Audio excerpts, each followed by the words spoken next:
Hey guys, tonight we're going to embark on a journey. Not through space in a shiny rocket, but through time. Back to a land where the stars weren't just pinpricks of light, but living, breathing ancestors. Imagine, if you will, lying on your back, the vast, inky canvas of the night sky stretching above you, so clear you feel you could reach out and pluck a star. No city lights to dilute its brilliance, no smartphone notifications to pull your gaze away, just you, the cool desert, sand beneath your shoulders, and a universe so vivid it hums with stories. You're surrounded by the gentle rustle of the spinifex, the distant, ancient calls of night creatures, and the undeniable sense that every shimmering point of light holds a secret, a lesson, a piece of your very being. It's a connection to the cosmos, so profound, so embedded in daily life that it almost feels alien to us now, doesn't it? You probably won't survive this level of cosmic immersion without a decent insect repellent, mind you, and maybe a very strong cup of coffee for when you realize just how long these stories run. So, before you get comfortable, take a moment to like the video and subscribe, but only if you genuinely enjoy what I do here. And hey, let me know in the comments where you're tuning in from and what time it is for you. Now, dim the lights, maybe turn on a fan for that soft background hum, and let's ease into tonight's journey together. You're there, right? Under that immense ancient sky. This isn't just a pretty picture. This is the classroom, the church, the library for the first peoples of Australia. For over 65,000 years, still argue whether it's even longer. It's pushing back the boundaries of human habitation on this continent. Indigenous Australians looked up. They didn't just see random twinkles. They saw patterns, not necessarily the same ones we've inherited from Greek mythology, but patterns nonetheless deeply interwoven with their lives. They saw ancestral beings, their very creators, forever etched into the celestial tapestry. This wasn't astronomy as a separate academic discipline. It was a fundamental, inseparable part of their culture, their law, their very existence. Every star had a name, a personality, a story often tied directly to the land, to specific dreaming tracks, to the cycle of seasons, or even to the very behavior of animals and plants. It was, in essence, a living, breathing map of their world, both seen and unseen. Think about it. No telescopes, no GPS, no light pollution, just raw human observation passed down through countless generations. This kind of consistent, unbroken observation of the night sky is a truly unique human achievement. They observed the subtle shifts, the predictable cycles, and the occasional dramatic, unexpected events. They knew when the emu laid its eggs by the position of a certain star, when to harvest a specific fruit, or when to move to different hunting grounds. It was practical knowledge, yes, but it was also sacred. The sky was not distant. It was intimate, a direct reflection of the land beneath their feet and the spiritual realm that permeated everything. This connection between the terrestrial and the celestial is a foundational concept. It's like they had a cosmic clock and calendar that was also their family photo album and their holy book, all rolled into one magnificent, star-dusted package. You might think your smartwatch is impressive, but it certainly can't tell you the optimal time to hunt witchetty grubs based on the phase of the moon and the position of Jupiter. And honestly, for a true appreciation of time, you really can't beat a sky full of stars. It tends to put your pressing deadlines into a rather amusing perspective. So, you're lying there, right? Staring up into that velvet blackness, and your eyes begin to adjust. You might automatically start looking for familiar shapes, a Big Dipper, Cain, an Orion. But what if I told you that the most significant constellations for many Aboriginal groups weren't the bright stars themselves, the dark spaces between them? It's a bit like looking at a Rorschach test, but instead of ink blots, it's cosmic dust lanes. And instead of a butterfly, you see something infinitely more profound. A giant emu. This is the emu in the sky, one of the most remarkable examples of Indigenous Australian astronomy. You're not looking at stars that form an emu. You're looking at the dark nebulae, the vast clouds of gas and dust that obscure the light from the stars behind them that outline the emu. Its head is the Coalsack Nebula near the Southern Cross. Its body and legs stretch along the dark parts of the Milky Way, meandering across the sky. And here's the kicker. As the seasons change and the Earth rotates, this emu appears to move across the sky, taking on different postures. When it's low on the horizon in autumn, it looks like a running emu. In winter, as it rises higher, it looks like an emu sitting on its nest. This wasn't just a pretty picture. It was a cosmic calendar. When the emu was seen sitting on its nest, it was a signal that emu eggs were ready to be collected on the ground. It's a beautiful, elegant, and incredibly practical system. You wouldn't get that from an app, would you? Siri, when are the emu eggs ready? I'm sorry, I don't know what an emu is. Exactly. This concept of seeing shapes in the negative space is a complete paradigm shift from Western astronomy. We focus on the light. They focused on the absence of light. It speaks volumes about a culture deeply connected to observation, nuance, and a subtle interplay of existence. It's like watching a magic trick where the magician makes the empty space disappear. Historians still argue whether the concept of dark constellations arose independently in multiple Aboriginal groups or spread across the continent through extensive trade and knowledge networks. Either way, its widespread recognition speaks to its power and utility. Imagine the elders under that vast sky, pointing out these celestial features to the younger generations. See there, that darkness? That's our ancestor, the emu. He tells us when to hunt, when to gather, when to respect the cycles of life. It wasn't just a story. It was a direct instruction manual for survival, wrapped in a sacred narrative. And it wasn't limited to the emu. Other dark constellations depicted kangaroos, serpents, and even human figures, each with their own stories and practical applications. It's a testament to incredible observational skill and a profound understanding of natural cycles. You might think your local weather app is sophisticated, but it probably doesn't factor in the spiritual significance of a celestial bird to tell you when it's time to forage. I mean, mine barely gets the temperature right most days, let alone celestial poultry positions. This deep engagement with the sky wasn't just about survival though. It was about identity. The emu in the sky, or the celestial emu as it's often called, is a mainstream historical fact in the study of Aboriginal astronomy. But a quirky tidbit is that some interpretations even suggest the emu's legs as they move across the sky throughout the year mark out specific songlines on the ground, linking celestial pathways to terrestrial ones. It's a literal manifestation of as above, so below. This integration of sky, land, and narrative is what makes Aboriginal astronomy so unique and so powerful. You're not just looking at stars, you're looking at your family tree, your shopping list, and your moral compass, all at once. It's a level of interconnectedness that perhaps we've lost in our modern, fragmented world. As you continue your celestial gaze, you begin to understand that these aren't just shapes in the sky, whether formed by light or shadow. These are the very Dreamtime creation narratives made manifest. For Aboriginal peoples, the Dreamtime isn't a distant past. It's an ever-present dimension where ancestral beings shaped the world, formed the land, and placed the stars. These ancestral beings often started their epic journeys right up there in the cosmic soup before descending to Earth, or ascending back to the heavens after their work was done. Take the story of the creator being Bunjel, for example, often seen in the constellation Aquila. Hayes, the wedge-tailed eagle, a powerful ancestral spirit for many groups in southeastern Australia.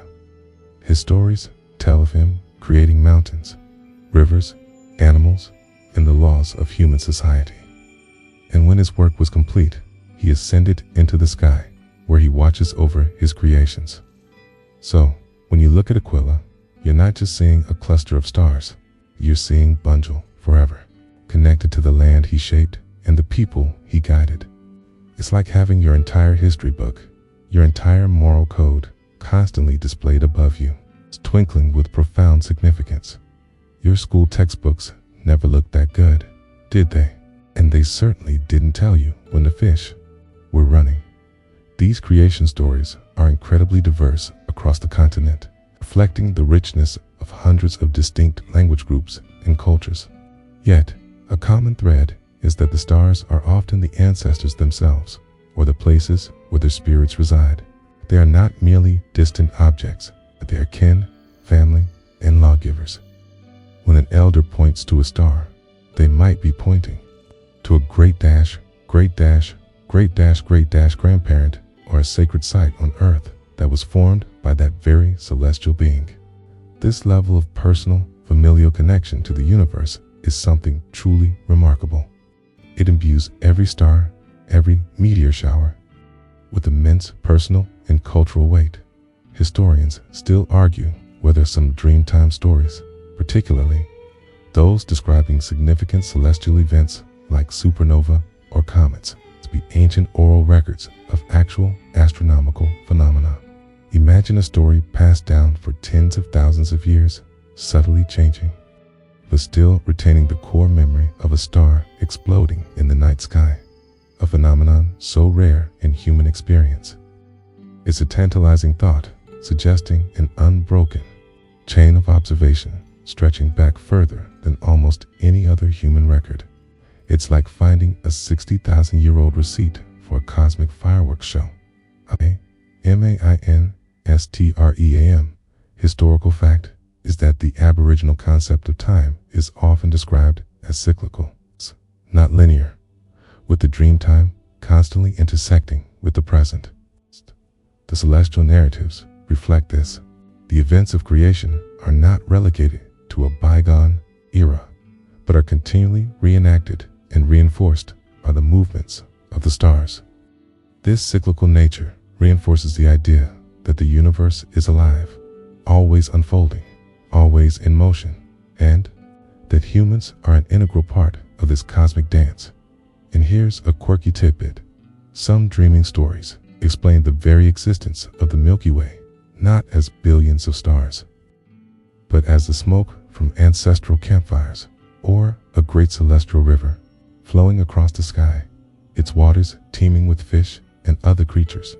Imagine drifting off to sleep under a sky that's literally the smoke from your ancestors' cooking, comforting, ever-present reminder of their presence. It makes stargazing feel a little more like a family reunion, doesn't it? It's much less intimidating than pondering the vast emptiness between galaxies. These stories aren't just quaint myths. They are intricate mnemonic devices encoding vast amounts of knowledge about the environment, social structures, and spiritual beliefs. By listening to the stories of the stars, you are learning where to find water, when to perform ceremonies, and how to behave within your community.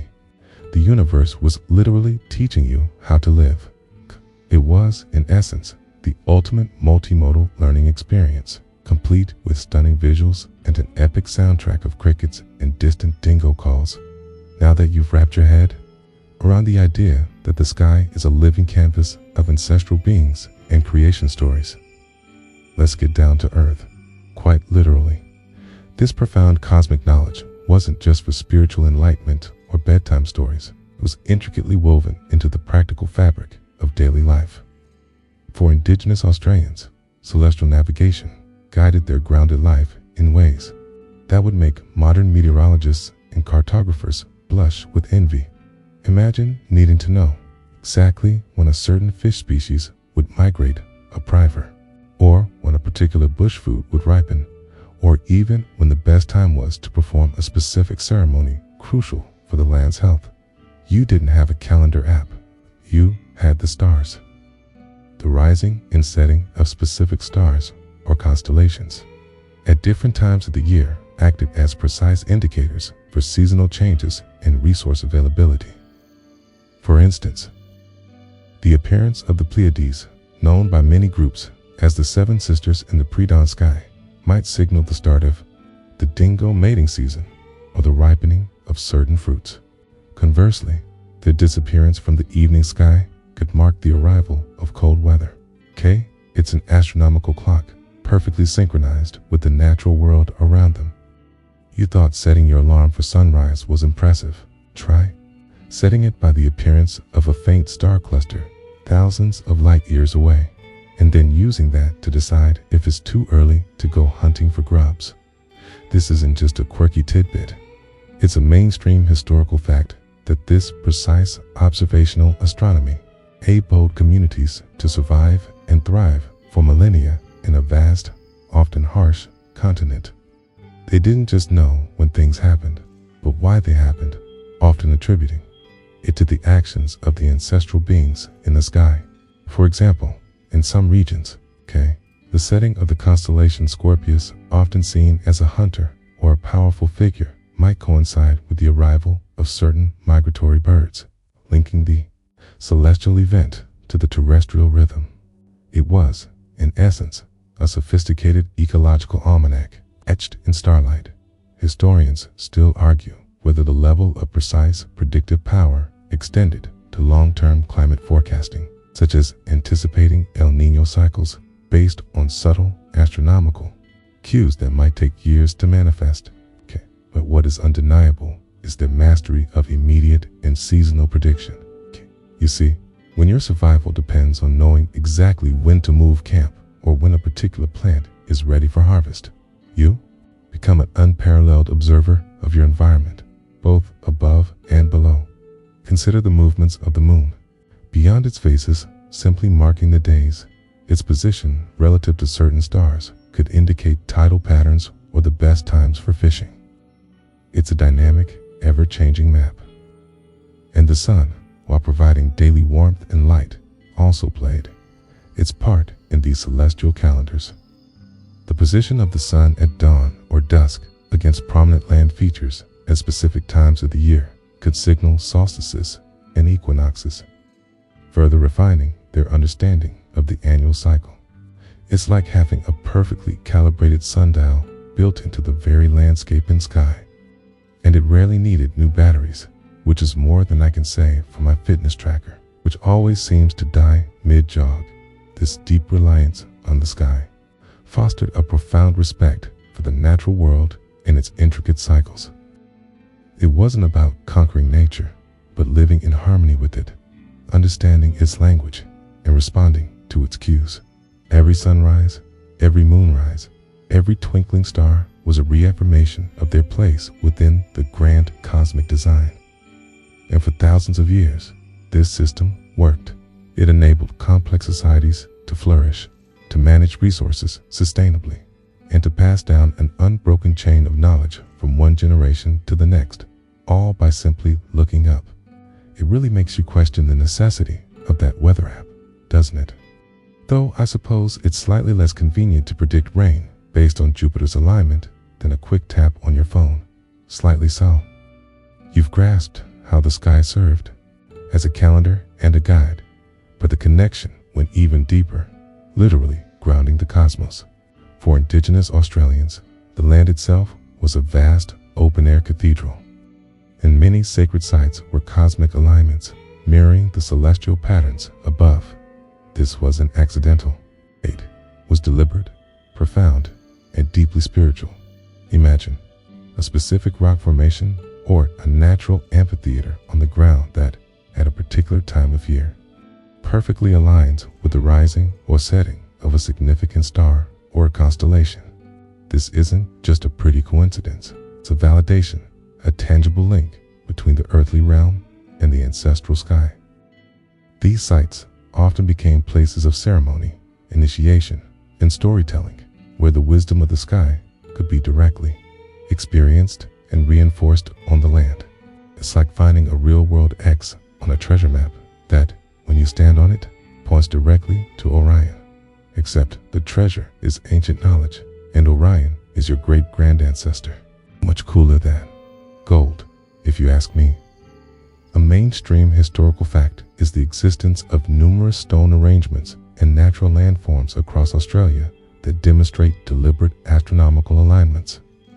For example, the Wurdi Yang stone arrangement in Victoria is believed to align with the solstices, making it one of the oldest astronomical observatories in the world, possibly predating Stonehenge.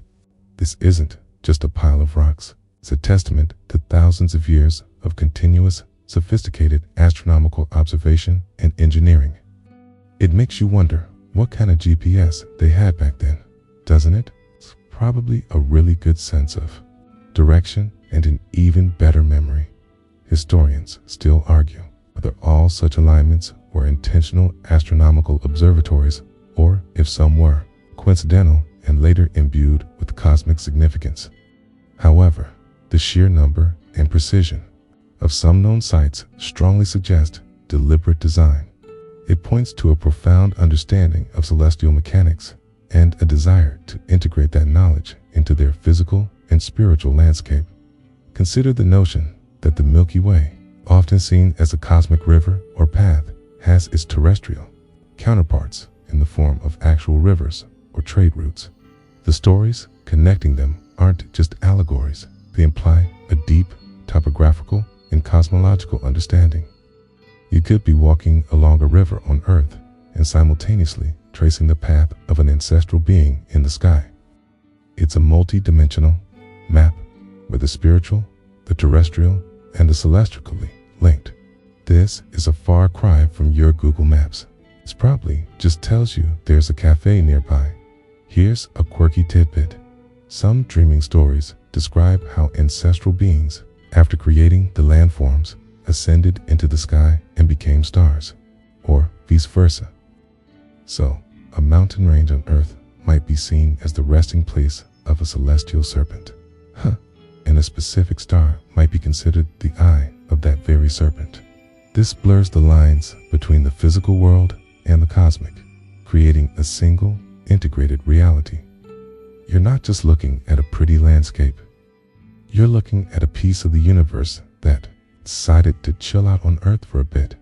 The ceremonial importance of these sites cannot be overstated. During specific ceremonies, often held at night under the very stars they were referencing, the stories of creation and the laws of the land would be retold.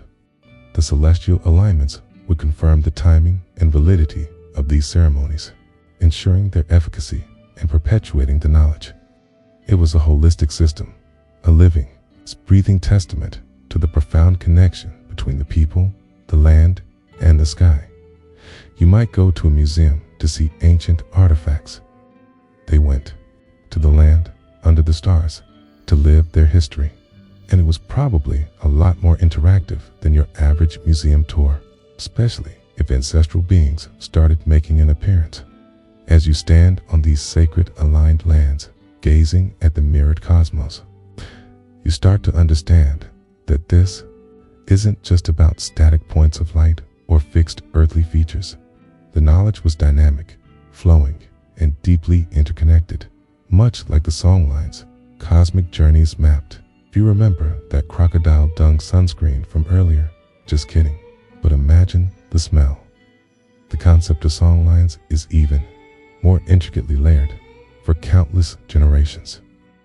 Indigenous Australians navigated their vast continent not with compasses or maps, but with songlines. These are invisible pathways, often hundreds or thousands of kilometers long, that crisscross the land.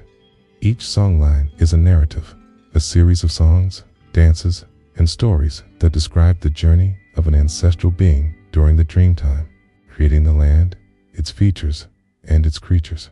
Right. But here's the genius part.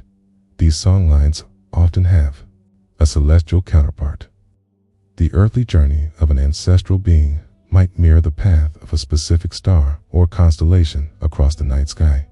A mainstream historical fact is that songlines were vital navigation tools, allowing people to travel vast distances across unfamiliar territories by knowing the songs associated with each landmark. You'd sing your way across the desert, okay? and the song would not only tell you about the next waterhole, okay, but also about the spiritual significance of the landscape, and even provide instructions on how to behave within that particular territory. It's like having a combination travel guide, history book, and etiquette manual, all in one catchy tune. Forget your Spotify playlist. This was the original, fully immersive audio experience.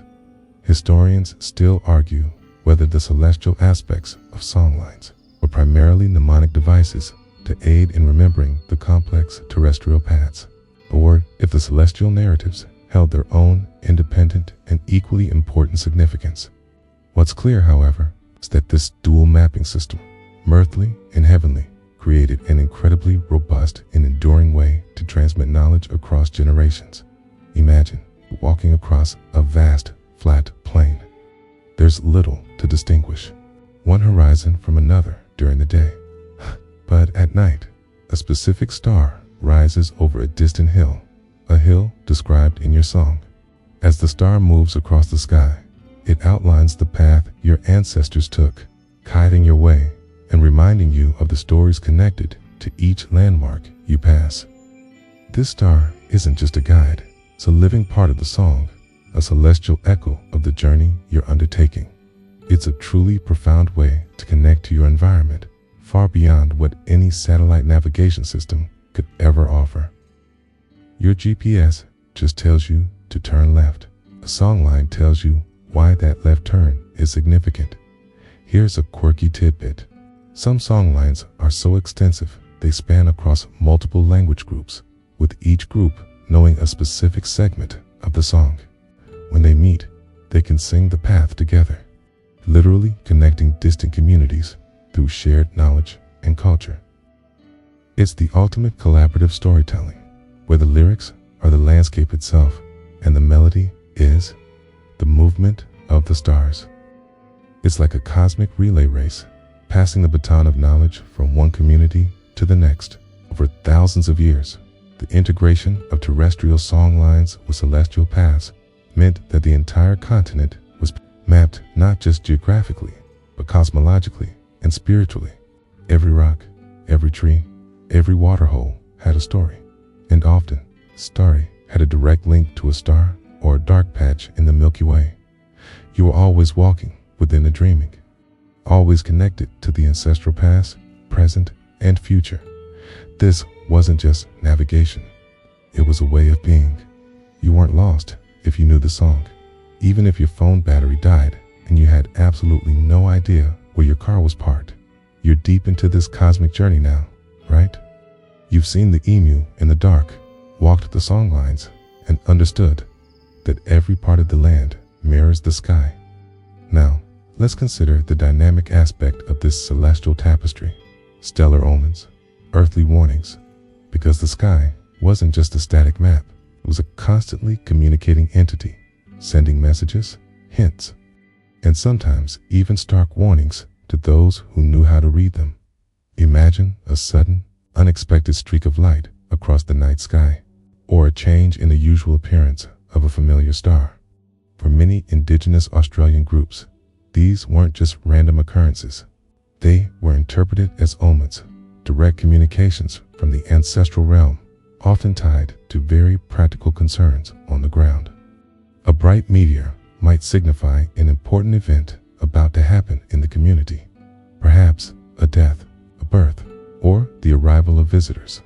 It's like a celestial text message, but without the annoying autocorrect fails. A mainstream historical fact is that the observation of unusual celestial phenomena, like comets or bright meteors, often held significant cultural interpretations across diverse Aboriginal communities. These events were incorporated into existing oral traditions, sometimes as portents of natural disasters or significant social changes. Tenting, it speaks to a worldview where the universe wasn't separate from human life, but deeply entangled with it. If a star decided to put on a show, you better believe someone was paying attention and trying to figure out what it meant for supper. Historians still argue whether the interpretations of these omens were universally consistent across regions, or highly localized, depending on specific dreaming stories and clan affiliations. However, the underlying principle of the sky communicating with the earth remained pervasive. It wasn't about fear, it was about preparedness and understanding. Think about a comet, a truly rare and dramatic sight. For some groups, a comet might be seen as a powerful ancestral being moving across the sky, bringing with it a message of change or upheaval. It could signal a period of drought, a shift in tribal boundaries, or even the coming of new ceremonies. You certainly wouldn't ignore a celestial display like that, would you? Especially when your ancestor spirits are riding its tail. It makes predicting the stock market seem rather mundane in comparison. Here's a quirky tidbit. Some groups had specific protocols for how to react to certain celestial omens, including rituals or ceremonies, to either welcome the change or mitigate potential negative impacts. It wasn't just passive observation, it was active engagement with the cosmic dialogue. They were, in essence, trying to communicate back with the universe, saying, "Got your message, loud and clear. Now, what do we do about it?" This active participation in the cosmic narrative demonstrates a level of agency and interconnectedness that is truly profound. The sky, then, was not just a historical archive or a navigational chart. It was a living newspaper, updated daily and nightly, full of headlines that directly impacted their lives. Every flicker, every shift, every dramatic appearance was a potential message. This constant vigilance, this deep attentiveness to the subtle language of the cosmos, forged an intimate relationship between people and their environment that we can barely fathom today. We might get weather alerts on our phones, but imagine if those alerts also came with existential warnings and spiritual guidance. Makes your phone battery life issues seem pretty trivial, doesn't it? 'Cause if the sky tells you there's a flood coming, you probably want to know before your device dies. Having explored the dramatic pronouncements of comets and the steady guidance of the stars, let's bring it back to the familiar, yet no less significant, daily rhythm. The sun and moon, daily rhythms. While perhaps less exotic than a celestial emu or a shooting star, these two titans of the sky held equally profound practical and mythological roles for Indigenous Australians. You see them every day, right? But do you really see them? The sun, often personified as a powerful female deity, was the bringer of light, warmth, and life. For many groups, she was responsible for the heat of the day. It's essential for hunting and gathering, but also for drying up water holes and signaling the intensity of seasons. Her journey across the sky marked the passage of a day, a fundamental unit of time. A mainstream historical fact is that the daily and seasonal path of the sun was meticulously observed, influencing decisions on when to shelter from the heat, when to undertake long journeys, or when to prepare for colder weather. Tate is like having a giant, omnipresent oven timer that also dictates your wardrobe choices. Historians still argue whether the solar observatories, such as those thought to exist as specific stone arrangements, were used to track more than just solstices and equinoxes, perhaps even subtle variations in the sun's annual path. But what is certain is that the sun's rhythm was deeply ingrained in every aspect of life. In some traditions, the sun's rising was seen as a cleansing. It's a time for new beginnings, while its setting marked a period of reflection and the return of ancestral spirits to the night sky. Then there's the moon, often seen as a male figure, constantly changing, waxing and waning, disappearing and reappearing. His phases were not just a way to mark a month, They were imbued with immense cultural significance, influencing everything from hunting strategies to ceremonial timings. The full moon might be a time for large gatherings and dances, its bright light illuminating the night for festivities. The dark moon, conversely, might be a time for quiet reflection, or even associated with danger, as the ancestral world was more potent in its absence. You thought your mood swings were bad, Imagine your entire community's social calendar dictated by the celestial equivalent of a moody teenager. Here's a quirky tidbit. For some Aboriginal groups, the moon man was associated with fatness and well-being. As the moon waxed, it was a time for growing fat, for abundance. As it waned, it was a time for losing weight, for scarcity. This directly influenced hunting and foraging practices, aligning human consumption with the lunar cycle. So, if you were trying to shed a few kilos, you'd just wait for the waning moon. It's much simpler than counting calories, and probably more effective. Given this celestial motivation, the interplay between sun and moon also held significance. There, eclipses were rare and dramatic events, often seen as powerful omens, sometimes signaling a conflict between these two celestial beings or a disruption in the natural order. These events would prompt intense observation and interpretation, reinforcing the idea that the sky was alive and communicating. It makes your average weather report seem a bit, well, dull. Partly cloudy with a chance of existential dread caused by celestial conflict. Now that's a forecast. This deep, intimate knowledge of the sun and moon wasn't just observational, it was relational. They were family, ancestors, lawgivers, and storytellers. Their daily and monthly cycles were not merely predictable patterns. They were the very pulse of existence, dictating the flow of life, death, and renewal on the Australian continent. You might check your watch for the time. You looked to the sun. You might check your calendar for the date. They looked to the moon.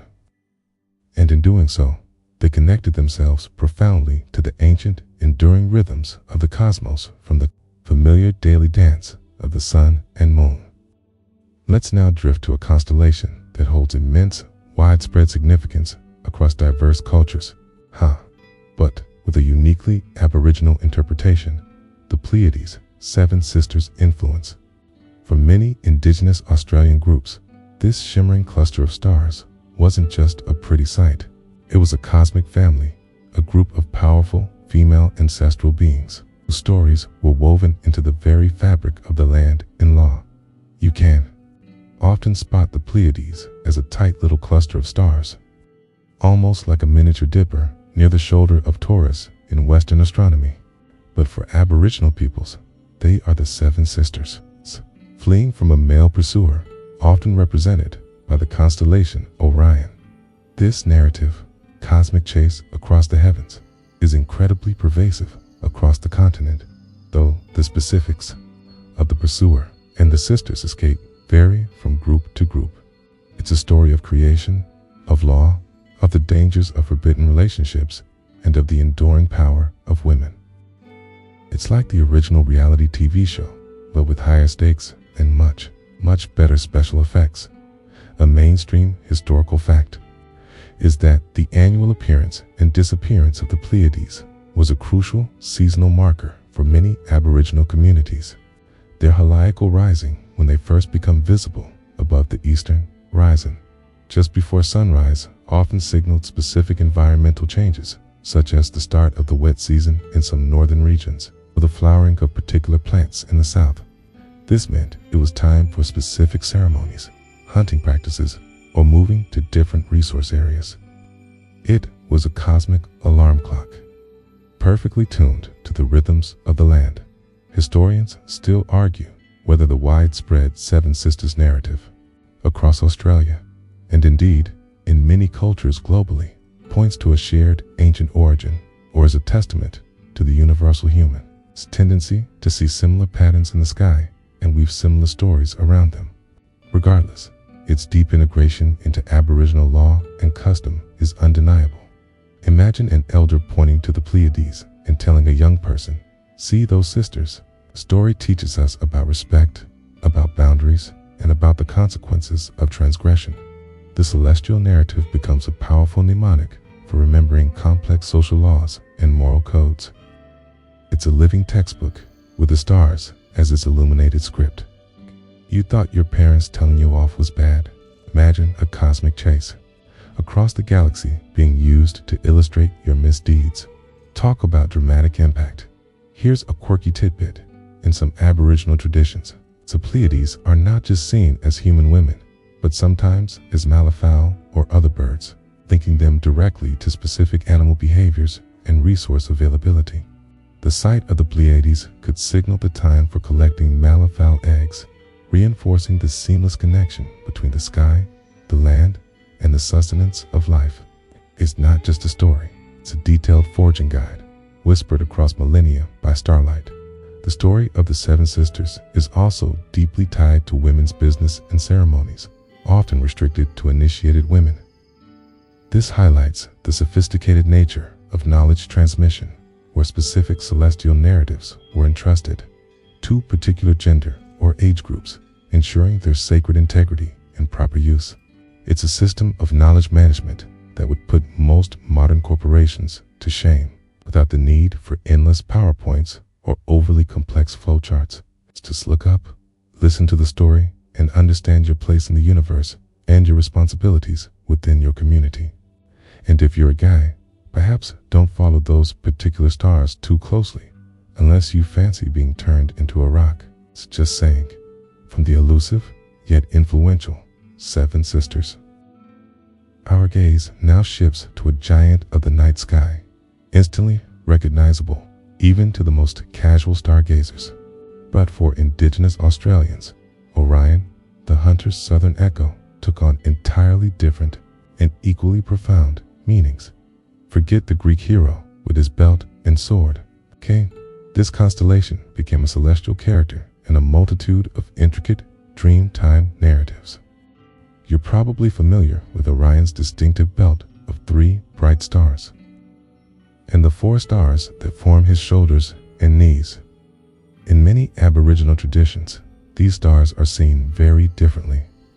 For some, the belt might represent a group of young men, or a fishing net, or even a canoe.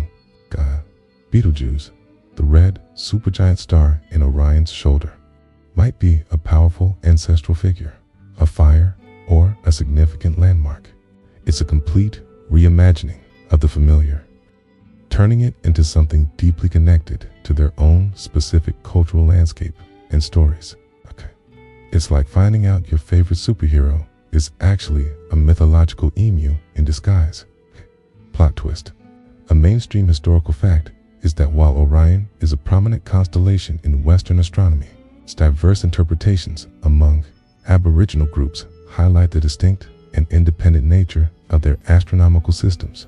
For example, some groups in the Kimberley region saw the stars of Orion's belt as 3 fishermen in a canoe, chasing a powerful barramundi, represented by Aldebaran, another bright star. The setting of these fishermen often coincided with the best fishing season on Earth, providing a practical guide for subsistence. It's a fishing forecast written in the stars. It's far more reliable than your local weather station's promise of scattered showers and excellent fishing conditions. Historians still argue whether the widespread presence of hunter or chaser figures in global interpretations of Orion, including the Aboriginal stories of pursuit, like the one involving the Seven Sisters, hints at very ancient, perhaps predispersal, commonalities in human skywatching. Or if it's simply a strong, recognizable pattern that lends itself to similar narrative constructs. Either way, the Aboriginal stories are uniquely rich and intertwined with their specific ecological knowledge. Imagine an elder pointing to Rigel, one of Orion's bright feet, and explaining that this star represents a particular type of tree, or a waterhole formed by an ancestral being. The rise and fall of this star then becomes a signal for when to visit that waterhole or harvest that tree's fruit. The sky is not just a backdrop, it's a living, breathing guide to resource management and survival. It's the ultimate instruction manual, beautifully illustrated with twinkling lights. No tiny fonts or baffling diagrams here. Here's a quirky tidbit. In some Central Australian traditions, Orion is seen as the constellation of the Kupparu or bush potato dreaming. The stars signify the presence and readiness of these vital food sources. So, when the bush potato constellation appeared, it was time to go digging for dinner. It really puts your grocery shopping into perspective, doesn't it? Much more epic than navigating crowded aisles. It's probably fresher, The stories associated with Orion, like those of the Pleiades, often carry profound cultural lessons. They speak of law, of social responsibilities, of the consequences of greed or disrespect. The celestial characters act out narratives that reinforce the moral and ethical framework of the community. So when you look at Orion, you're not just seeing a distant star. You're seeing a powerful ancestor, a lesson in morality, and perhaps even a dinner recommendation. It's a layered universe where every point of light tells 1,000 stories. And sometimes those stories are about getting your supper, having soared through the cosmic sagas of the Seven Sisters and Orion. Let's now settle our gaze on a constellation. That is perhaps the most iconic symbol of the Southern Hemisphere, the Southern Cross, guiding star. You've probably seen it on flags, postcards, or even in a vaguely patriotic tattoo. But its significance to Indigenous Australians goes far, far beyond mere emblem status. For many Aboriginal groups, the Southern Cross, or crux as astronomers call it, it's not just a crucifix-like shape. It's bright stars and the dark nebula within it. Part of that magnificent celestial emu we discussed held profound spiritual and practical importance. It was often seen as a powerful ancestral being, a representation of a significant animal, or even a sacred place. Its position in the sky, especially its daily and seasonal rotation around the south celestial pole, which isn't marked by a bright star like our North Star, made it an invaluable navigational tool. It's the ultimate compass, etched in diamond dust. A mainstream historical fact is that the Southern Cross served as a crucial navigational aid for Indigenous Australians traversing the vast continent at night. Its consistent position in the southern sky allowed travelers to maintain their bearings, especially in featureless terrain. More than just a compass, its particular orientation in the presence of the two bright pointer stars, Alpha and Beta Centauri, that guide your eye to it, also played a role in calendrical observations. It was like having a celestial GPS that never lost signal and whose power source was literally the universe itself. No subscription fees either. Historians still argue whether the distinct interpretations of the Southern Cross across different Aboriginal language groups point to independent development of its significance, or to the slow diffusion and adaptation of a core set of beliefs. What's clear, however, is its pervasive importance. For instance, in some parts of the Northern Territory, the Southern Cross is seen as the footprint of an eagle, while for groups in Central Australia, it might be a part of a ceremonial ground, or even a stingray. Imagine you're traveling under a moonless sky. The Southern Cross, perhaps seen as the foot of an ancestor, hangs above you. Knowing its position relative to your destination, and understanding the stories connected to its stars, provides not just direction, but reassurance. You are not alone. You are guided by the spirits of your forebears, whose journeys are eternally mapped in the heavens. It's a much more comforting thought than constantly checking your phone for a signal, isn't it? Though I suppose getting lost in the Australian outback with your ancestors as your only guide might still be a tad stressful if you've forgotten the key verses. Here's a quirky tidbit. The pointers to the Southern Cross, Alpha and Beta Centauri, are also culturally significant. In some traditions, they are seen as two men who tried to steal fire from the Southern Cross, or two brothers guarding a sacred space. This adds another layer of narrative to the navigation, enriching the practical act of finding your way with deep spiritual meaning and moral lessons. It's not just turn left at the big, bright star. It's turn left where those two cheeky blokes are trying to nick some warmth. The Southern Cross wasn't just a guide for travel. It was often central to ceremonies and initiations. Its appearance at certain times of the year could signal the commencement of specific rites, reinforcing its role as a celestial timekeeper and spiritual anchor. It's a powerful symbol, not just of a nation, but of millennia of unbroken connection between people, land, and sky. So, next time you see it, try to look beyond the familiar shape and imagine the countless generations who relied on its light, saw their ancestors within its pattern, and found both direction and comfort in its silent, guiding presence. You've witnessed the steady, guiding presence of the Southern Cross. But what about the ephemeral, the unexpected, the truly dramatic events in the sky? Let's now turn our gaze to comets and meteors, transient visitors. These fleeting streaks of light, unlike the predictable stars, were not just cosmic fireworks. They were often seen as powerful, sometimes terrifying, omens and manifestations of ancestral power. Imagine sitting around a campfire, sharing stories, when suddenly a brilliant streak of light blazes across the sky, leaving a glowing trail. Or perhaps a great comet with its shimmering tail hangs in the heavens for weeks, a silent, majestic visitor. For Indigenous Australians, these weren't random geological phenomena. They were direct messages, often signifying a death, a significant illness, or even an impending tribal conflict. It's like the universe sending you a very dramatic, somewhat unsettling telegram without a return address, naturally. A mainstream historical fact is that accounts of comets and meteor showers are recorded in the oral traditions of many Aboriginal groups, a con passed down for generations. These narratives frequently describe the visual characteristics of the event and its perceived earthly consequences.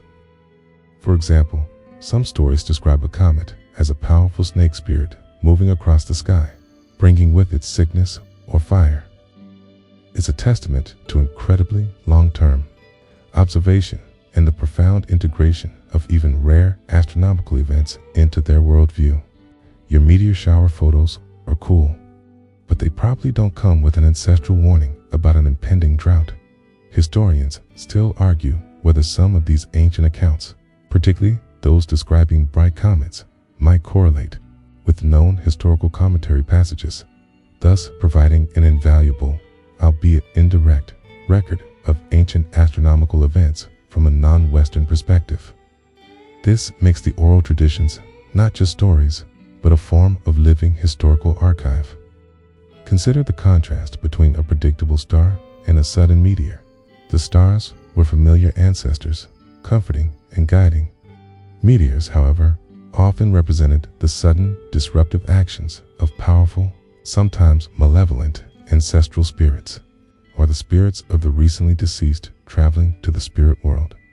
This dual interpretation speaks to a complex understanding of the cosmos, where both order and chaos, predictability and unpredictability, were accounted for within their spiritual framework. It's like having reliable friends, and that one friend who occasionally turns up unannounced with a pet llama. Keeps things interesting. Here's a quirky tidbit.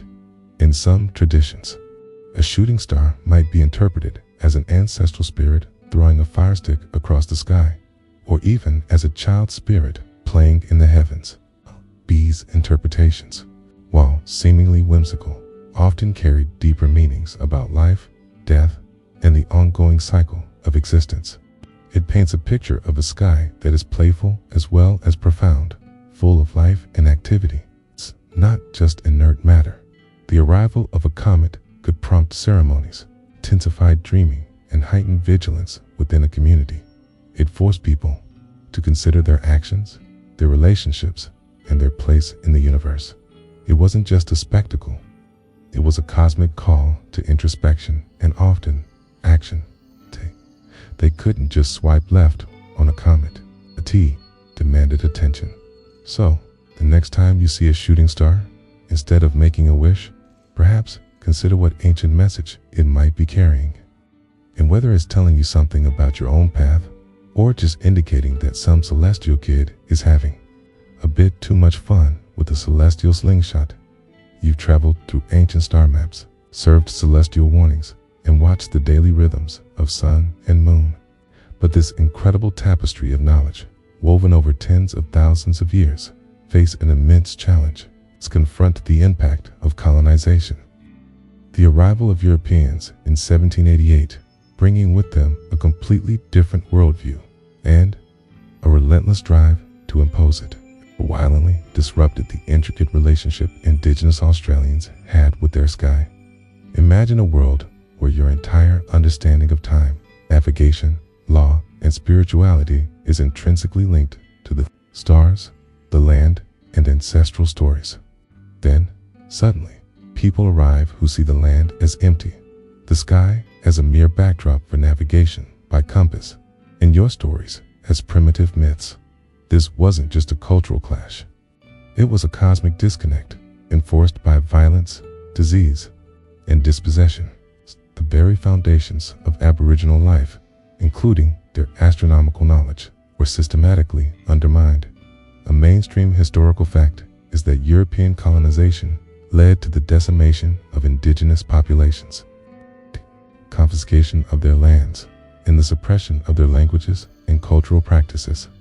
This included the deliberate disruption of ceremonies, the forced removal of children from their families, the stolen generations, and the introduction of foreign concepts of time, ownership, and education. When you destroy a culture's ability to practice its ceremonies, or when you remove the elders who hold the most sacred knowledge, you effectively sever the transmission of that knowledge, including the rich astronomical traditions.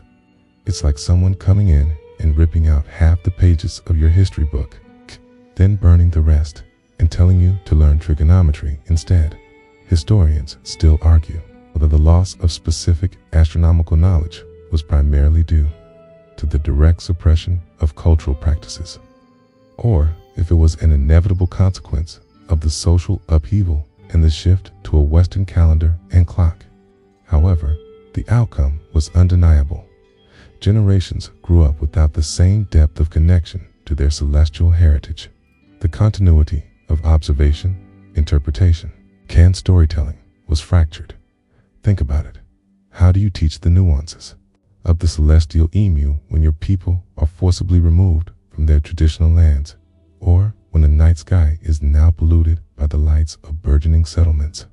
How do you maintain the precise observations required for celestial navigation when you're confined to a mission, forbidden to speak your own language? The very environment that fostered this knowledge was destroyed or made inaccessible. It's a bit like trying to learn about deep sea diving when someone's drained the ocean. Here's a quirky tidbit, though a rather sad one. Early European settlers often dismissed indigenous knowledge as mere superstition, even as they themselves struggled to survive in the unfamiliar Australian landscape. They failed to recognize the incredible sophistication of a system that has sustained human life on this continent for millennia. It's a classic case of not knowing what you don't know and then actively destroying it because it doesn't fit your preconceived notions. It's like throwing away a perfectly good map because it's not written in English. The impact was not just practical, it was deeply spiritual. The severing of the connection to the stars was also a severing of the connection to ancestors, to the dreamtime, and to identity. When your cosmic home is ignored or devalued, a part of your soul dims. It's a profound and heartbreaking loss, the echoes of which are still felt today. The bright, living universe that had guided, nourished, and defined generations began to fade for many, replaced by the rigid, often unfeeling tick-tock of a foreign clock. Despite the immense trauma and disruption caused by colonization, the flame of ancient knowledge, though flickering, was never fully extinguished. And, thankfully, we are now witnessing a powerful reawakening ancient knowledge. Across Australia, there's a vibrant and growing movement to reclaim, preserve, and revitalize the profound astronomical traditions of Indigenous peoples. Imagine, after generations of suppression, elders and younger generations are now working together, meticulously piecing back the fragments of stories, observations, and connections that were almost lost. This isn't just about academic research. It's about cultural healing, about reconnecting with identity, and about understanding the true depth of human ingenuity. It's like finding missing pages from an ancient, sacred book and realizing they contain secrets to the universe. A mainstream historical fact is that Indigenous Australians are increasingly leading research and educational initiatives in Aboriginal astronomy. Universities, cultural institutions, and Indigenous communities are collaborating to document oral traditions, analyze ancient stone arrangements, and share this knowledge with wider audiences. This includes creating educational programs, stargazing tours led by Indigenous guides, and even incorporating Aboriginal astronomical concepts into the national curriculum. It's a powerful shift from being objects of study to being the teachers, sharing a wisdom that far predates modern science. Historians still argue whether the full extent of pre-colonial astronomical knowledge can ever be completely recovered, given the oral nature of its transmission and the tragic disruptions. However, the ongoing efforts are revealing an astonishing amount of detailed and sophisticated understanding that continues to inspire. It's like unearthing a forgotten library, one star story at a time. Think about the sheer dedication required. Elders, who often held knowledge that was meant to be passed down orally and experientially, are now working to share it in new formats, ensuring it survives for future generations. Younger people are embracing this heritage with passion, using modern tools from digital mapping to sophisticated telescopes to re-examine the sky through ancient eyes. They're finding that Western science and Indigenous knowledge often complement each other, providing a richer, more nuanced understanding of the cosmos. It's a beautiful synergy, like two different kinds of music harmonizing perfectly. Here's a quirky tidbit. Some remote Indigenous communities are now collaborating with international astronomical observatories, sharing traditional knowledge of dark sky sites and even contributing to scientific research, proving that ancient wisdom and cutting-edge science can walk hand in hand. Imagine a renowned astrophysicist and an Aboriginal elder, both looking at the same patch of sky, but seeing entirely different, yet equally valid and profound realities.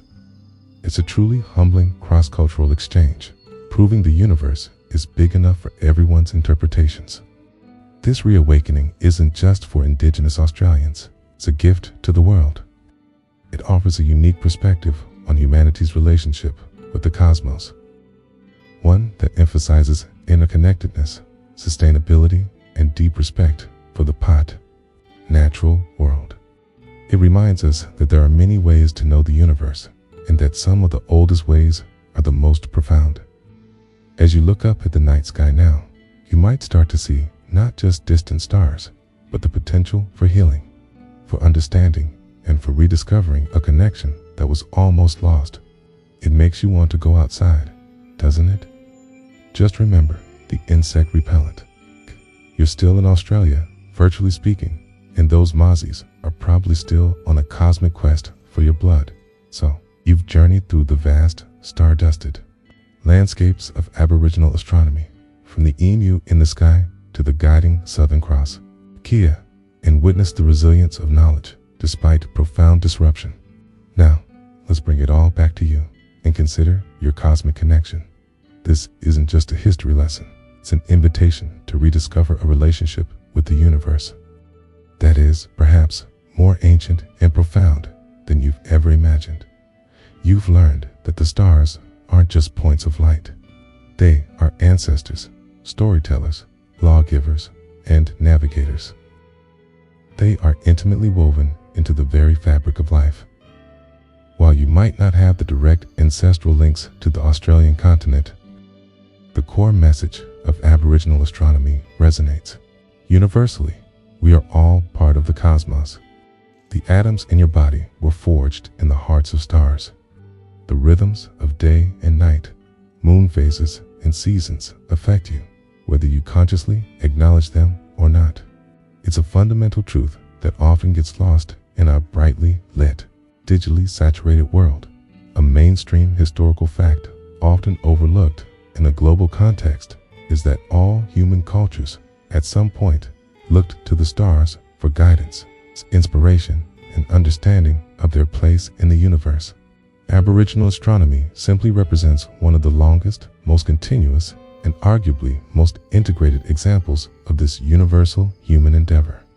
It reminds us that our ancestors, no matter where they lived, found meaning and survival strategies by simply looking up. Your ancestors, somewhere along the line, probably had their own version of a celestial guide. Perhaps it wasn't an emu, but a bear or a hunter or a river. Historians still argue whether the deep philosophical insights derived from Aboriginal astronomy suggest the cyclical nature of time and the interconnectedness of all things offer new paradigms for contemporary scientific thought.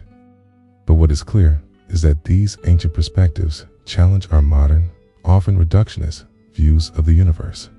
They encourage us to see not just discrete objects, but a vast, living system. Think about it. How often do you truly stop, turn off the lights, and just look at the night sky? Not for a quick photo, not for a fleeting glance, but to simply observe, to breathe, to feel that vastness above you. When you do, you're engaging in an act that connects you directly to every human who has ever lived. You're participating in a ritual that spans tens of thousands of years, an unbroken chain of cosmic contemplation. And let's be honest, it's much more relaxing than doom scrolling through social media.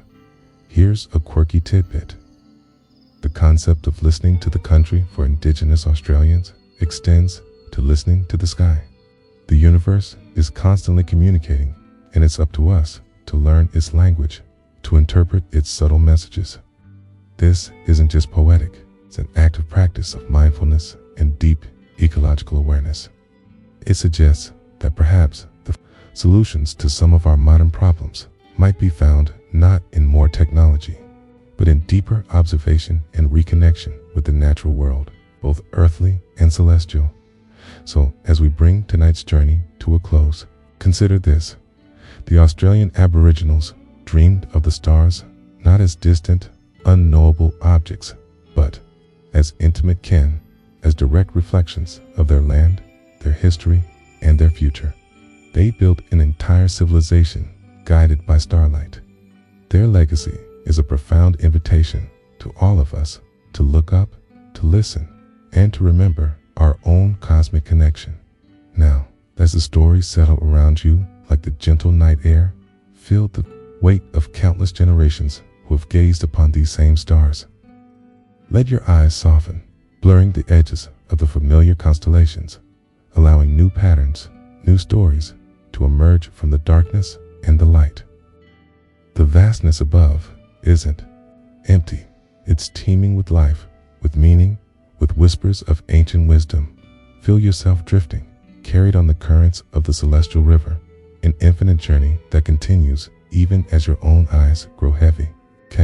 The universe holds you gently, securely, within its boundless embrace. Rest easy in the knowledge that you are a part of this grand, ongoing story, forever connected to the dance of the sun, the moon, and the countless dreaming stars.